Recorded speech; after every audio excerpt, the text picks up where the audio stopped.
Have you ever felt like you're balancing success on the edge of burnout? Welcome to PhD with Woman on It, Hack the Future. My name is not Beata Young. I'm Patrick L. Young. Unfortunately, Beata has been stuck today. A few gremlins have got into your travel schedule, so I'm stepping in for her. And I'm delighted to say it's wonderful to be back, ladies and gentlemen. Today's PhD, Positivity Hack Delivered, will be by our guest, Bolutiwi Aiyesimoju. The topic, rekindle your life from corporate chaos to coaching clarity. And episode 161 starts here. Let me remind you, ladies and gentlemen, too, this is a grassroots community that focuses on women on IT, an inclusive forum of women in technology, startups, and female leaders who are supported by men like me as well. And I bring heart to that hustle because empathy is my mojo and empathy is critical to you in order to rekindle your life from corporate chaos to coaching clarity. Let's go to some exciting news about what's been happening in the wide community of Women on It during the course of this week. Well, first up, we've got Mais Taha, former PhD guest. Congratulations to our former guest, Mais Taha, for winning the Digital Changemaker Award at the Global Innovation Forum in Malta on October the 30th. Oh, Mais, that's just wonderful news. We're wishing you great continued success. Well done. Kelly Kageli, owner of My English Language Centre, and also, I do believe, a fabulous previous guest on this show, surely. Congratulations to Kelly Kageli on her 4th term with the USA Girl Scouts Overseas Council of Advisors, celebrating 100 years of empowering girls and championing leadership worldwide. Cheers to your continued impact.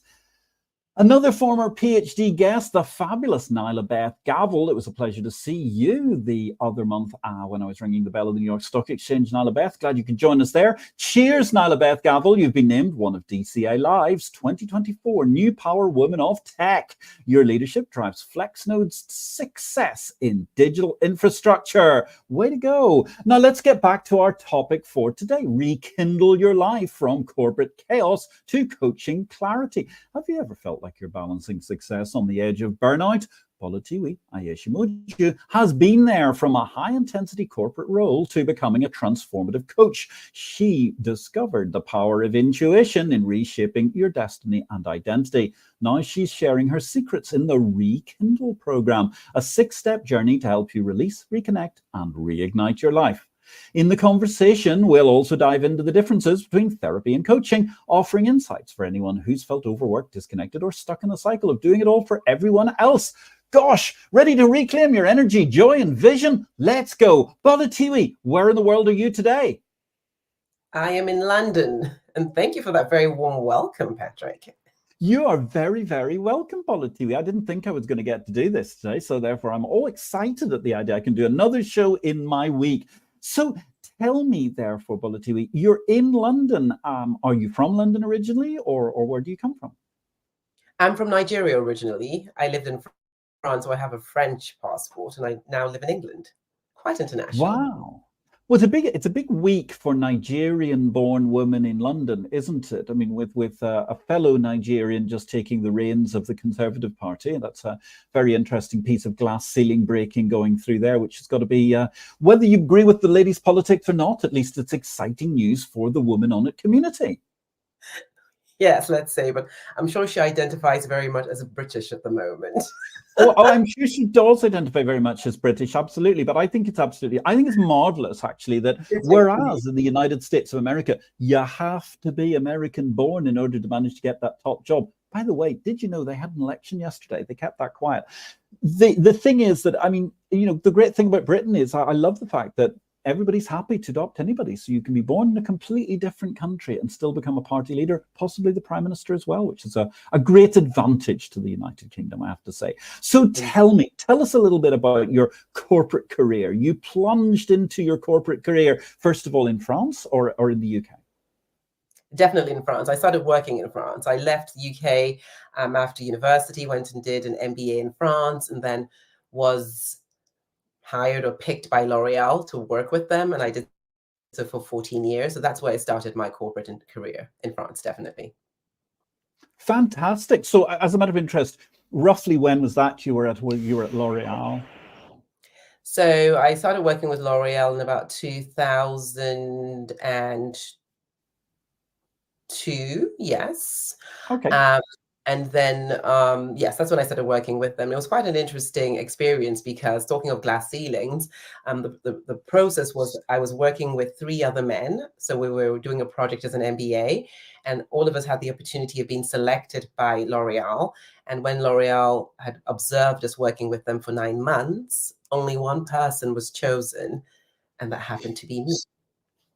Well, there you go. Chosen one for PhD vid and also the chosen one for L'Oreal, which I think is a much more competitive process. That's quite incredible. Yes, it's interesting, actually. You talk about that because the thing that strikes me is the one and only senior manager of L'Oreal I can ever remember encountering was actually, I think, then CEO or possibly CEO slightly before you joined. I do believe was that Lindsay Owen Jones, if my memory serves me correctly, because he used to race old cars. And I was quite shocked when I found out because I thought, why have they got a bloke running L'Oreal? Because I would have thought of all the companies in the world, surely that's the sort of company that would have definitely been lined up for potentially female management. But there you go.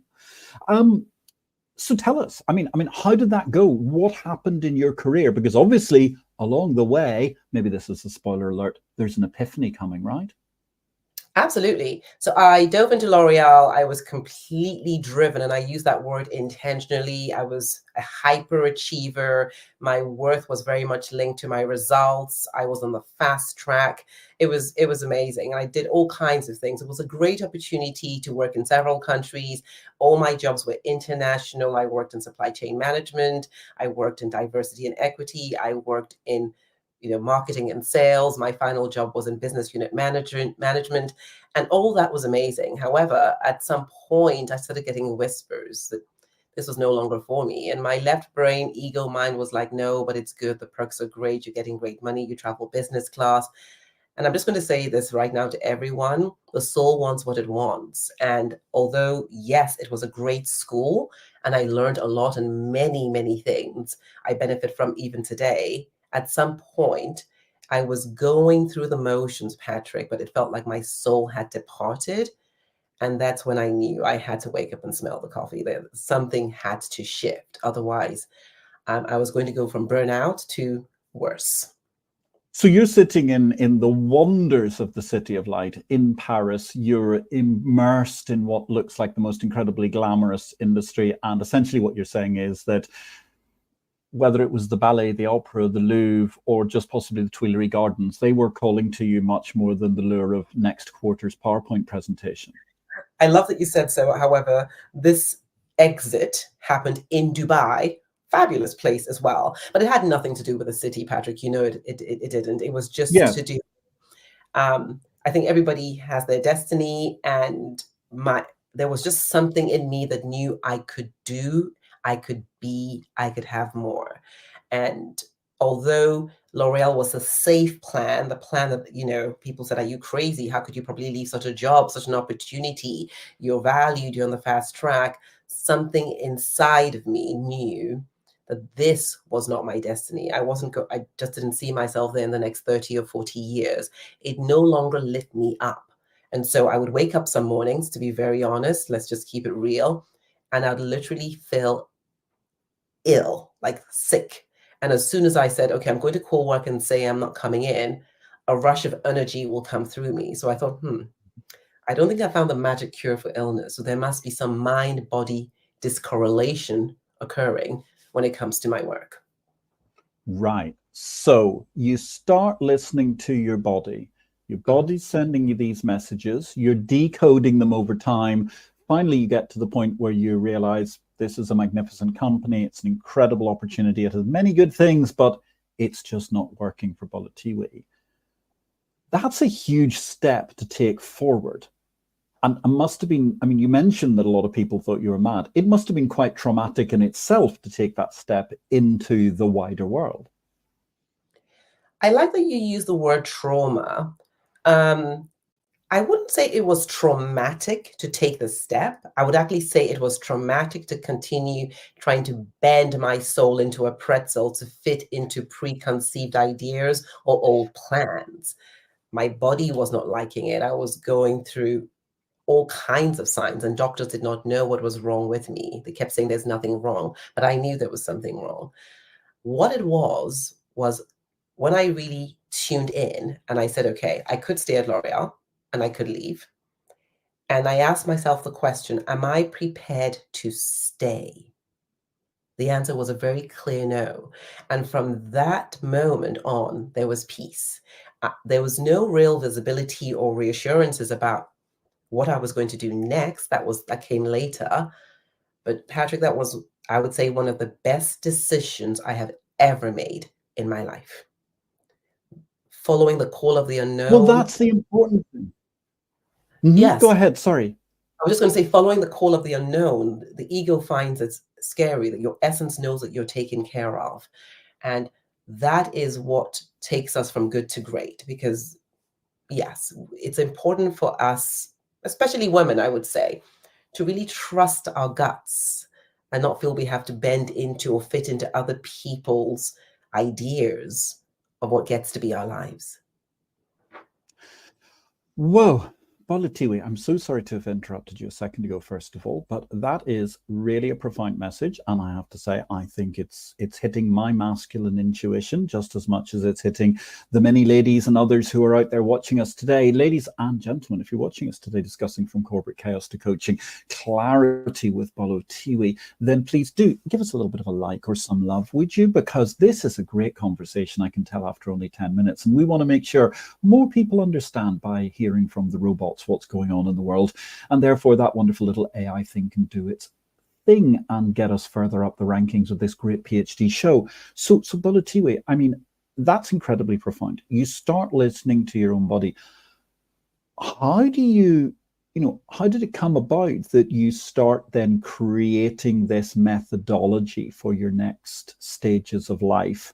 And if I may say so, I mean, kind of giving yourself not necessarily a cure from the rat race, but certainly alleviating the issues that you had previously where you just didn't feel comfortable.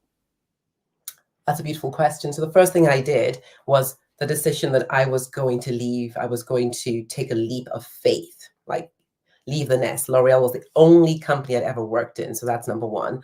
The second thing I did was I went and did a lot of work on my own self. It wasn't business coaching. It was personal work on myself. So personal coaching, that was important. And I decided I had a choice. I could work with, places like the United Nations, so NGOs. I could go into therapy. I could go into coaching because I already knew I wanted to work with women. I knew I wanted to work with high achievers.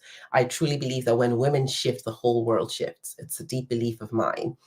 And I decided to create my company called Magniessence. I had seen so many people, not only women, bend themselves into pretzels, become smaller so they could fit into what they thought was required to succeed in corporate. And there was something about that really didn't sit well with me. I believe it's important that each of us can come to the table as our true, authentic selves. That is exactly where our power lies. That's the medicine the world needs. We're all different, and that difference is what makes us richer. And so I created Magniessence. I did work on myself first.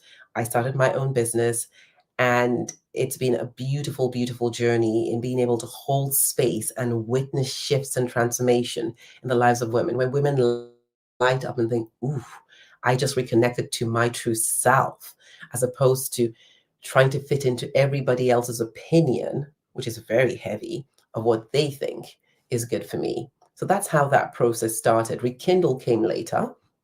And Rekindle is about rekindling your phenomenal essence. It's about moving from burning out and fizzling out to really that rejuvenation of who you are and your essence, your spirit, your true self. And there are 6 steps to rekindle, from releasing, letting go of the old, relaxing, which is an opening up, because when you're stressed, you're constricted, reconnecting, walking to the beat of your own heart, re-envisioning your life from a space of reconnectedness, rejoicing, where you know that you're no longer going to say, I'm going to be happy when. You start understanding that your choice to be joyful is what generates your success. And then we end with receiving. Because I could give you lots of things today, compliments, money, all sorts of things. If you are not capable of receiving it, if your receiving muscle is weak, then you will somehow repel it. And so it doesn't land, it's not embodied. So those are the 6 steps to rekindling your life and moving from stress and scarcity to abundance, to bliss, to being that version of yourself that you know is living the life that you want to lead. Wow. Now, there's a lot to unpack there. And as I was only preparing for this show at very, very short notice, I hope you'll appreciate the fact that I'm just digesting that. Maybe it's a masculine brain thing. It's taking a few seconds for me to receive all those messages. There's a lot in there. I mean, if we start unpacking this, so how does this work? I mean, you mentioned the 6-step program. First of all, remind us, I think you said your clients are predominantly female executives. Is that right? Yes, women leaders, those are mostly my clients, absolutely. Okay, so the women leaders, are they predominantly in the UK or do they come from all over? All over the world. As long as you have access to Wi-Fi, you're good. Good. So therefore, you've got a potential target base starting at about 5-6 billion people. That's a very handy marketplace to start with. So when you go into doing these sorts of stages, I mean, is there a kind of a set standard program time, or does it take a lot longer to work on certain stages with different people? That's actually a great question, Patrick. So the program is over 6 months, and I'll just say this. We all start with release. And the reason I start with release is many people think, okay, I have a goal. I want to achieve my goal. I'll just put things in place and I go for it. Awesome. And there are things that are actually preventing you from achieving that goal already, or you'd already have it. So I want you to just imagine that you have a garden and you would love to do some landscaping. And in the garden right now, there's a lot of rocks or rubbish or things that you just don't want there. They're not beautiful. They're not doing anything for your vision. You don't start by putting things on top of the unwanted things. You weed and you clear the space. It's the same thing. We work on releasing shame, blame, doubt, guilt, and all those low vibrational emotions, thought patterns. We bring them to the surface so we can see them. Because if you cannot see it, then you cannot shift it.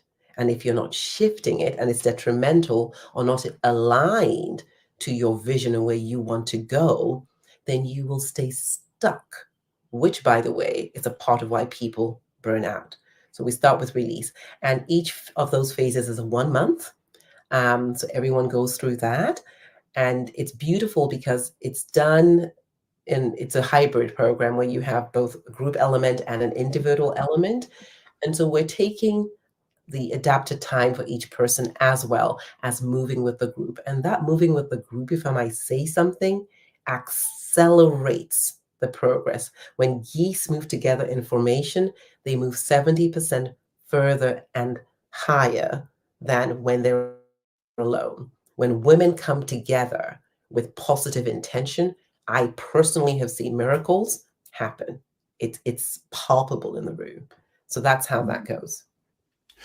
Gosh, that's incredible. And I think actually, therefore, you've also answered a question for me, because I was going to say, so why do you not involve men in the program? But actually, I can see a very good reason why you want to have a woman-only program, because that's something where the sisterhood can come together and work together in a similar fashion. I understand that bit without even asking the question. There you go. I mansplained it for you. So if we're looking at this whole, incredible process of what goes on, do you have a lot of people that start the program and drop out, or do most people manage to carry on and complete the 6 months? That's such a great question. No, my completion rate is pretty much 100%. Wow. It's yes, because, well, maybe it's the kind of people I attract, maybe it's the kind of energy I have in the group. There is accountability.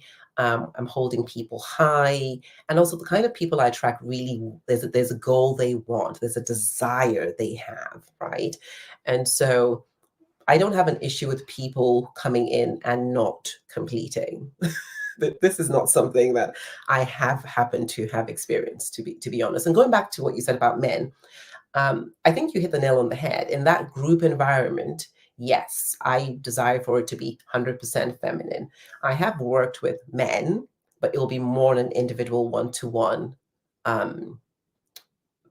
let's just say, situation, not in that group setting. It's a very different vibration. I think that's quite understandable. I really do. I appreciate that entirely. So, I mean, you've discussed for us brilliantly release and why you have to give off release, first of all. And it's very, very obvious, as you say, like a flower bed, or you don't wallpaper your walls by adding a new coat of wallpaper on top of the previous ones, unless you want to have a surprise a few months later. So explain to us then, I mean, can you give us an idea of what are the sort of transformations you've seen in emotional intelligence or personal magnetism as people work through the different phases?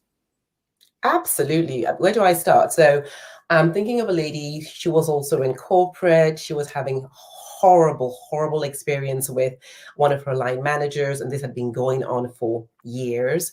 And we started working together. And during the program, going through the release, the relax, reconnection, and really tuning into herself and shifting from within without pointing those fingers out, it was like magic. This manager who had been horrible to her and kept criticizing her all the time, and she felt disregarded and unseen and unappreciated by him, completely changed his tune. And this was very interesting, was because it wasn't because she had gone and had a conversation with him and said, hey, you did this, and this, and you get to improve. Something within her shifted. She released certain things. She reconnected with her own value, and he shifted. That was one big example I have. Another example is a woman who, high achiever, super intelligent, very creative, worked for one of the biggest companies in the world. She had relationships with a man that had left her wounded. Let me just say, put it that way. And during the program, she was able to heal. She was able to meet someone, and who has become her fiance, and she's in love, and things are going well. So healing that part of you, which is important, because I think also sometimes as high achieving women, and I consider myself one of these women, is we forget as well that you're not just a manager, you're not just an executive, you're not just a leader, you're also a human with all the needs of love and connection, right? And those things, your cup being filled in those areas, only makes you stronger when it comes to your professional life. We mustn't forget that to show up with our A game professionally, we must be filling our cup personally. As I love to say, you don't fly a jet plane with the same fuel as you run a scooter. You need higher quality fuel, and you need much more of it. So if you want a big life where you want to succeed professionally and be fulfilled personally, then you get to fill your cup on those personal notes as well. And another last thing I'm going to share in terms of examples is women who've come into my program, and this just makes my heart sing. And they say, Bolutiwi, I am more relaxed, I am doing less, I'm achieving more, and I'm earning more. My relationships are better. And I'm just like, yes. So these are the kind of transformations that can happen. People earn more. People have better relationships. People heal from physical ailments. People shift their trajectory of where they're going in life. They have epiphanies. People move from people pleasing to truly standing in their power. So I could go on, Patrick. So it depends on how long you've got. I wish we had all evening, Bolutiwi. I really, really do. It's absolutely fascinating and very, very moving. And ladies and gentlemen, do please give us some love on this channel this evening, because this is a fantastic show as we're here with Bolutiwi Aiyesimoju, discussing from corporate chaos to coaching clarity. And actually, let me just hit one nail on the head here. That word coaching. I'm kind of, in some ways, what you do could be regarded as perhaps being a kind of therapy. Where do you see the balance between what is coaching, what is therapy, and how that intermeshes? So I'm not going to be textbook here. I'm just going to share my perspective on this. So when I came out of L'Oreal and I knew I wanted to work with women, I knew I could go down therapy or I could go down coaching. The reason that I chose coaching is maybe also part of because of my personality. I like to have a goal. I like to be clear about where I am, and we move towards the goal. Therapy can be useful, I find. It's not, I don't have anything against it. However, I'm just not the kind of person who is going to be comfortable sitting on having somebody sit on my couch and discuss anything for 12 years, right? The unpacking of what hurts and wounds we may have, I think, has its space. However, sometimes, and I say sometimes, when we keep talking about the same thing over and over and over again, we go past the weeding, we start replanting, right? Yeah. So we keep reliving, and I love neuroscience, and you probably know this as well, that if you keep thinking the same thought or saying the same thing, then the pathways in your brain just get bigger and bigger and bigger and bigger and bigger. So I like to be more aspirational. What is it that you want? Where do you want to go? Who do you want to be? What do you want to have? Great. So grounded in vision, we can then identify what the blocks may be, so we may shift. But it's never simply because, we're doing a woe is me. As I say to my clients, I say, look, there is it's good to dive deep into whatever it is, pick up the pearl and come back up. What I find rather useless is to wallow in a shallow pool, no gifts, no learning, no growth, nothing, and you keep staying there. So that's my perspective. And if it hadn't been for the wonders of pearl fishing, we'd never have had the Great Pearl Fishers Duet by, who was that? Leo Delibes, I think. Yes, I agree with you. I mean, it's absolutely fantastic to dive and come back up. So let me understand your program over these 6 pointers again. So you start and you essentially go out, you do the weeding at stage 1. So does that mean that we kind of go in and dive deep in part 1, and then we're gradually coming all the way back up through the rest of the show? Or is it a situation where over the 6 months things ebb and flow? That's a great question. So once we start releasing, I don't want people to think, oh, we've released everything in a month, in the first month. No. Once we start releasing, we understand what releasing is. It's something that we just continue to do, letting go and letting go and letting go. And you'll find that as you grow, there might be different things that come up for you to release. So look at it like something you're building on, but the foundation is releasing. Then we step into relaxation. Doesn't mean, in fact, the more you release, the more relaxed you are. I'll tell you that for free. The more you let go of these old patterns, thoughts, emotions that have been holding you back consciously or subconsciously, the more relaxed you are. The more you learn to relax, the more open you are. Right? And one thing I'm going to say here is also, many times, and I made this mistake as well, high achieving women come to the table where they see rest as a reward. But I'm saying rest is your birthright. It's not a reward. We get to come to the table rested, because otherwise we start making mistakes from a place of exhaustion. And when we make mistakes from a place of exhaustion, they are lower quality choices. Right? So we don't want to be making decisions or choices from that place of exhaustion. Right? So we want to be rested. So just to answer your question, once a step has been established, we build upon it. And so if you get to release anything in the reconnected phase, be my guest. It's like a cycle. It's more cyclical than linear, if that makes sense. I get it. That's fantastic. Rest is your birthright, not a reward. What a great line, and absolutely one we'll all take home and cherish during the course of the weeks and months to come. So, I mean, when you start these programs and you work with different people, what I'm hearing here is that the benefits aren't just, although there are benefits to people's careers, they truly can be holistic for the people who join your program. Absolutely. So the benefits, my perspective is this. No matter what you come to me and say your challenge is, so whether it's professional or personal, whatever it is, you are the person with this challenge. You are the person with a desire. So my perspective is when you shift your identity, then you shift your destiny. And so, yes, the more you work on yourself, the more you rekindle your essence, the more you will find that every area of your life is shifting. So holistic it is, and I love holistic. I love 360 solutions. I don't want to go to 20 people to solve an issue, right? Because we both know that we are very multidimensional beings.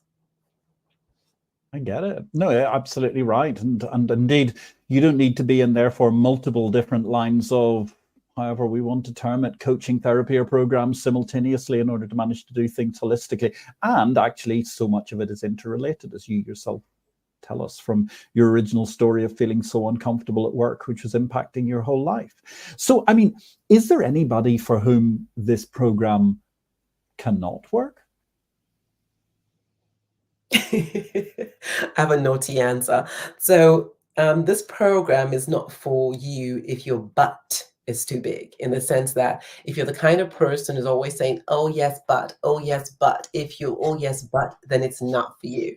It's definitely not for you. I can hear you laughing. It's not for you if you're a person who is more attached to your comfort zone than you are committed to your goals and to your vision. Then it's just not for you. The kind of people that I attract, the kind of people who I work with, are those people who know within themselves and have that desire to make a difference in the world. There's a difference they want to make. There's something they want to get done. There's a legacy they want to leave.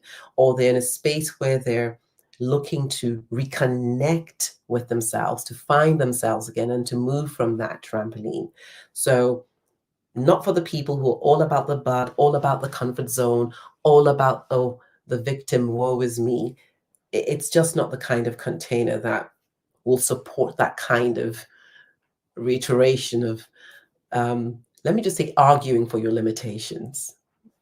Right. So, in other words, if you're not willing to change, don't bother trying to come to a change program, which seems entirely kind of reasonable, even though some people may suggest that they think they want to change, and that, of course, instantly eliminates them from the program, from what I can hear. Totally get it, Bolutiwi. That's absolutely clear in terms of it will work for those who are of open mind and open heart and want to change and want to adapt and want to make for a better person and a better world. So, I mean, in terms of once people have gone through this program, do they do kind of refreshers with you, or do you have alumni meetings, or do you simply allow them to go free and they fly off like one of the birds in the Birdman of Alcatraz?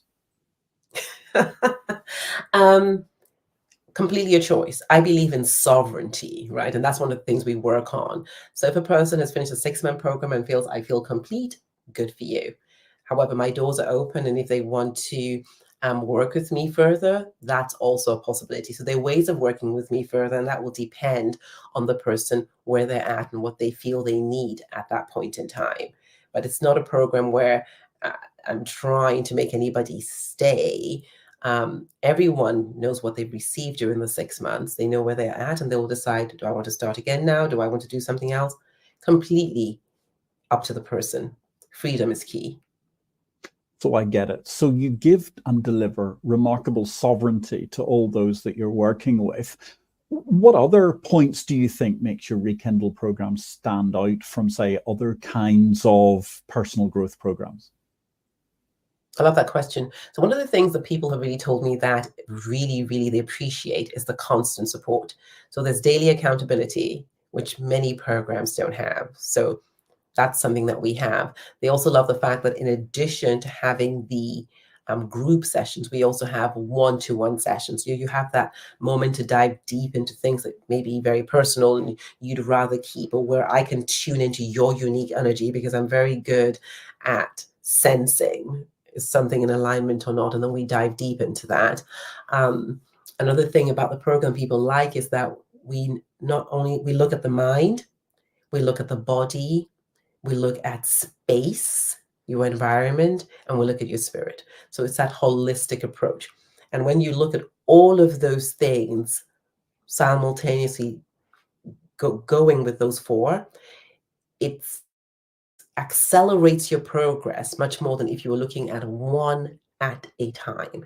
So women have come into my program because they wanted to become better leaders, and found that they've been able to change their relationship with food, which has helped their health, their energy levels, brain function. Can you see where we went there? So it's a very holistic program.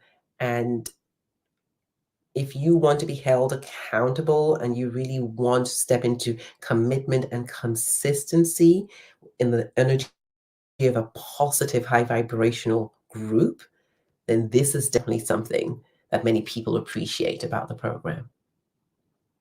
Wow, that's just fascinating altogether. So, taking this program as a whole, it lasts 6 months. It takes you from being already a great aspirational leader, but hopefully makes you, as a female leader, something even better, even more special in the future.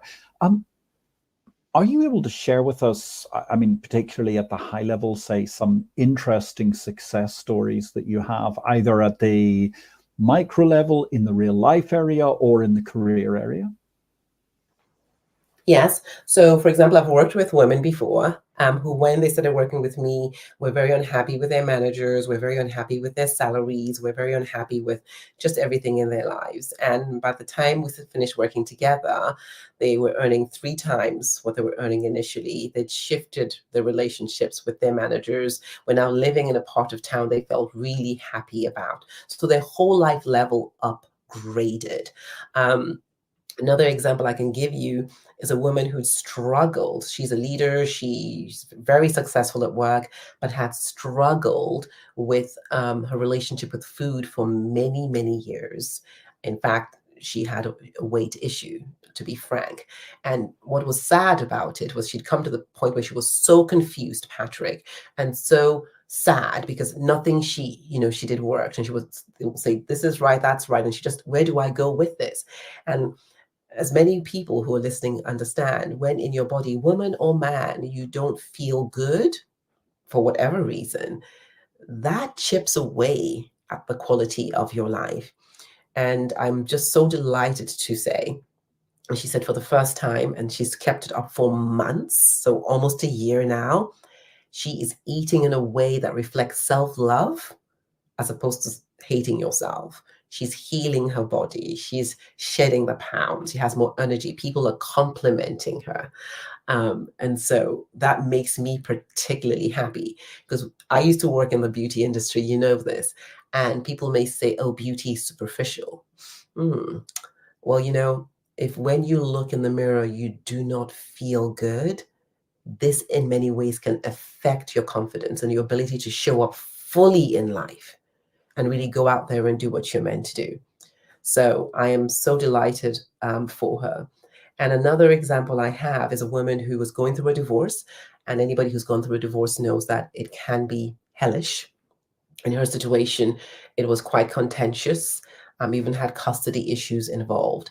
And the feedback she gave me was the way she was able not only to handle herself, but also manage her husband as well, and just create as much peace as possible in that whole situation.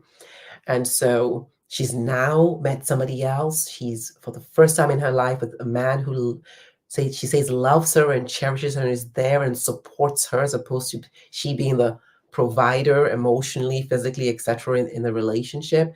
So that's a shift in her identity, which allowed her, one, receive this relationship, but maintain it. Because what happens sometimes is, even when we receive a beautiful gift, could be love or a new job, if we're not vibrationally aligned and if we're still operating from the old traumas, you mentioned the word earlier, we will do something to sabotage it, Patrick. And so it's good that she was in the program while she was in this new relationship, so we could manage the emotional, let's say, kickbacks of, ooh, this is not mine. So I could go on and on again. Well, it's fantastic. I mean, it's really, really marvelous. And actually, I mean, you mentioned this lady who over a year and a half or so has transformed her relationship with food, the lady who's ended up with a marvelous new relationship because she's feeling much better about herself. I think you made a very, very interesting insight into the beauty business there, because I think some people think that it's because of L'Oreal that we make ourselves beautiful, whereas actually the whole business of L'Oreal was surely just to ever so slightly tweak what was already a perfect, wonderful understructure to make it absolutely marvelous. I'm just interested actually to follow up quickly. The first example you gave us was of somebody, and I mean, you gave us some quite staggering numbers, which are fantastic. You're talking about she went to 3x salary, she moved to a much better part of town, etc., etc. Now your program's 6 months. I mean, can you give us a rough window of over what period of time her life transformed like this? So with that particular client, that occurred within about 3-4 months. Whoa. Gosh. That is truly incredible. I mean, that's quite. So she was only really at stage 2, stage 3, and already you'd propelled her into much, much greater things. That's just absolutely incredible. I'm feeling very inspired here today, ladies. In case you haven't worked out watching this show, talking to Bolutiwi Aiyesimoju. So, Bolutiwi, I mean, what advice would you give to females to help their career or start an entrepreneurial journey like yourself? I think the first thing I'll say to anybody who wants to start anything is, and I'll share a mistake I made. I used to make my decisions from an ego-based perspective, so quite logical. What will everybody think? What will make me look good? And I will say, as much as possible, tune into your heart. That thing. In fact, there's this quote, and I don't know who said it, but there's a quote about saying, when you want to decide what you're doing, instead of asking what the world needs, ask yourself what brings you joy and then go and do it. So my invitation to everyone, career, entrepreneurship, is step into your joy and make your decisions from there. If it sparks joy for you, there is definitely something at the end of that. Whoa, that's fantastic. Step into your joy, ladies and gentlemen. That's a great incentive altogether. So, I mean, when you come to this, I mean, you just mentioned the very interesting process of the ego and so on and decision making. What is your strategy for problem solving, Bolutiwi? I love that question. So, first of all, I'm just going to say that you cannot solve a problem from the same mind that created it. Not my quote, that's Einstein. And so, the first thing I'm going to invite you to do, and I used to look for problems. My mind loved to chew on them. So my strategy now is, whenever something comes up and I think, oh, problem, which is judgment, by the way, is to see, what's the gift in this for me? What's the opportunity in this for me? That already shifts your energy. Doesn't mean you're not going to change the situation or find a solution, but are you approaching it with judgment, this is bad, or stress? Or are you saying, ooh, this is an opportunity for me to see and shift something, so maybe this will never happen again. So I would say, first of all, know that the same mind that created the problem cannot solve it. So you get to shift into a different mind perspective. And second of all, approach problems seeing them as an opportunity or a gift. Fabulous. Now, you've mentioned as we go along, Bolutiwi, your work, and it's been very much about you and how you've been working with all these women and how you've shaped their career. But I mean, none of us are able to achieve success without some help along the way. Is there a particular person you're grateful towards who helped you to get you where you are? Oh, I have a long list. I have a long list. I'm so grateful to one of my coaches, Sonia, who I started my personal development journey with. I am shout out to her. Super grateful. I'm grateful to many of the leaders, managers who, when I was in L'Oreal, mentored me, supported supported me, protected me, just gave to me generously and poured into me, I would not have been able to navigate as well or as easily. And I can think of Clotilde, I can think of Mr. Laforgue, Mr. Comte, Mr. Del Rio, Jean-Claude Legrand. I mean, there are many, many of them, I must say.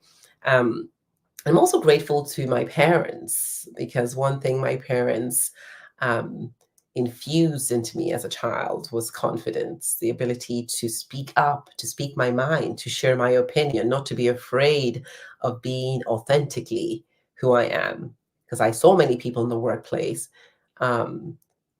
just shy away from being who they were, say yes to everything, even though it didn't make sense. I would ask, why are we doing this? And I know that, yes, I may have my personality, but it's also thanks to that home from which I came that supported me in doing that. And may I say that you may come from a home that's very supportive or a home that's completely dysfunctional. What matters, though, is today the ability to make your choices, to make your decisions, not from whatever happened in the past, but from where you want to go. So I just wanted to say that as well. Fantastic. So you have these recurring 6 monthly programs that you're working on at all time. Are you working on any exciting new projects at the moment? Yes, actually, I'm going to be doing a retreat very soon. I'll be sharing the information. It's going to be a retreat for women again. And it's going to be really creating a space where we can come, we can introspect, we can let go, and we can envision. Because I think sometimes we get into the drudgery of the old and, the days rolling into one and each other, and we forget to be pulled by that vision. We forget also to do so from a space of physical, mental, emotional relaxation. So a retreat is coming up soon. It's going to be an online retreat. So wherever in the world you are, you can join, and I'll be sharing the information soon. Fascinating. And you beat me to it there, because I was going to ask, where were you going to go to? Because I was thinking of some wondrously exciting locations around the world, but instead you're going to allow people to come from their own wonderfully exciting, gorgeous homes and join you online wherever you are. Magnificent. Well, now, as I mentioned earlier, because nobody's been talking about it, there's been an American presidential election this week. And Eleanor Roosevelt, a very famous first lady, once said, women are like tea bags. We don't know our true strength until we're in hot water. In life, Bolutiwi, how are you in hot water? How are you brewing? I love that. So, it's interesting. I remember a certain time when I was in L'Oreal and I was in a particular job.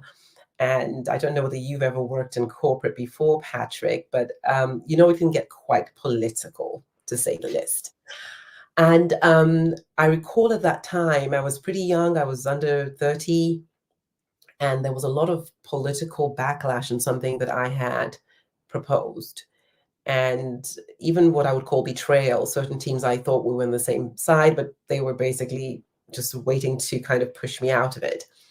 And I remember the day that I realized that I had been played. I can remember that day like it was yesterday. And I remember that I sat to my desk and I had this goal. I wanted 1,000 managers to be trained in 1 year. And it was a thing, it hadn't been planned the year before. So I had to get into enrolling people. And Patrick, that day was interesting because I realized that I could spend the next year fighting with them by email sort of wars, or I could focus 100% on my goal. And that day brought me a lot of calm. I shifted the responses of the emails to my managers. I'm like, Mr. Delry, you're going to deal with this. And I just focused on creation. I focused on love. I focused on the vision. I focused on moving things forward. Well, to cut a long story short, when I am in those situations, when I have my back against the wall, as you say, I get very cool and I get calm.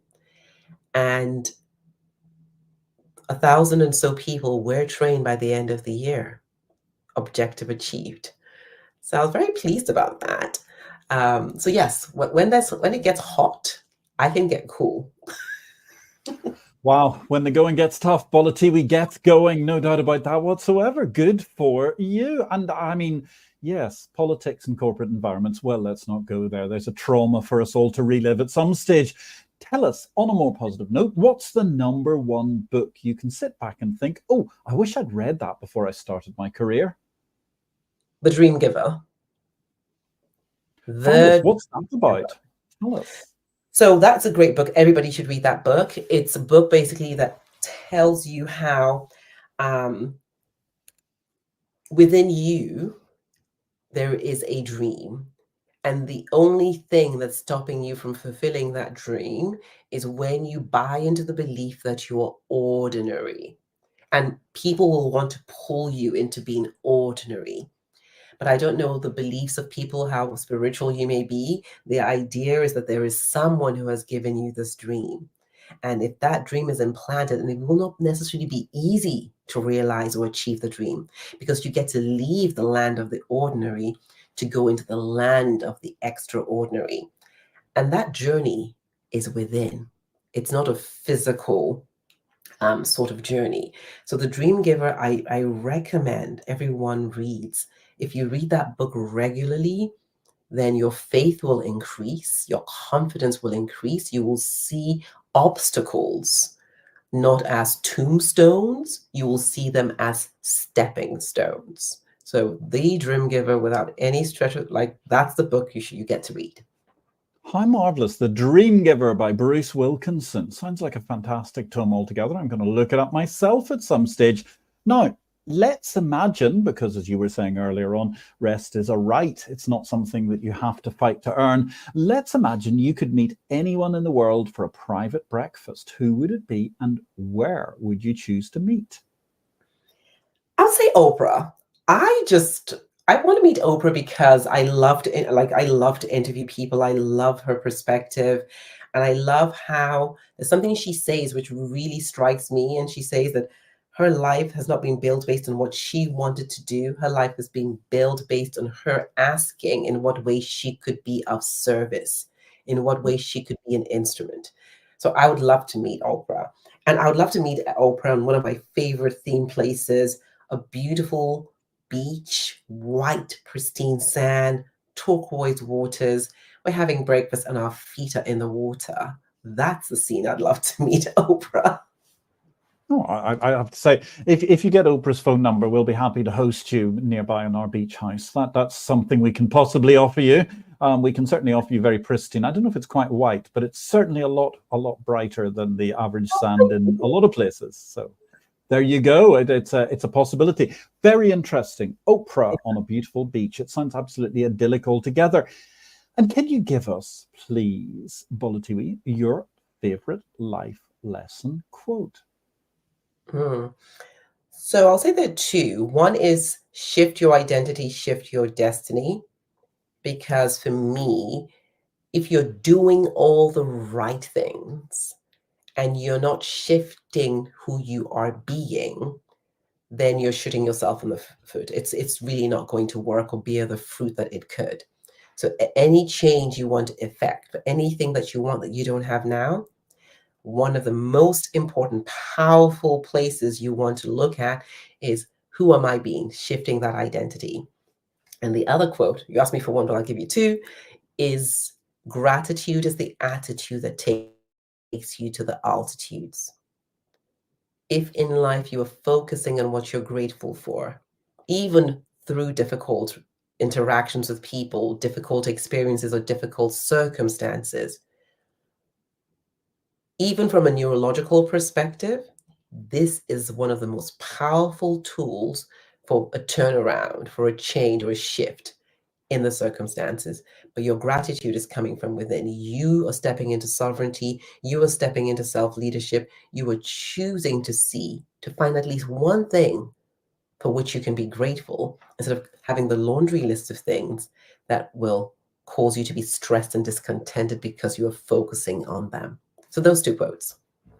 Marvelous. I absolutely love them. The second one actually is running through my head. I think it should be appearing on MTV or something, if they still have MTV. I don't know, I'm not so far out of date. But I mean, the idea, I would have certainly thought that, and gratitude is the attitude that takes you to the altitude, should certainly be something that should be on the lips of some heavily jewelried young lady at some point in time singing with attitude. I would have thought somewhere out there. It sounds like a great tune, an absolutely epic tune. Maybe it's your calling, Bolutiwi. Maybe you should be trying it yourself at some stage. Fabulous quotations. I mean, seriously, I really, really appreciate them. They're great, but they rhyme so beautifully. They're quite magnificent. So, I mean, if you could give our viewers or listeners one bold challenge or a piece of actionable advice to help them take their career to the next level, what would that one piece of advice be? I'll say this. I would say, just as you're investing in all the strategy, invest in your state.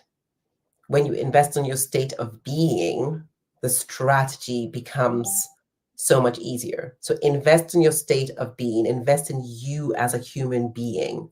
That will bring you the richest rewards ever. So that's what I'm going to say.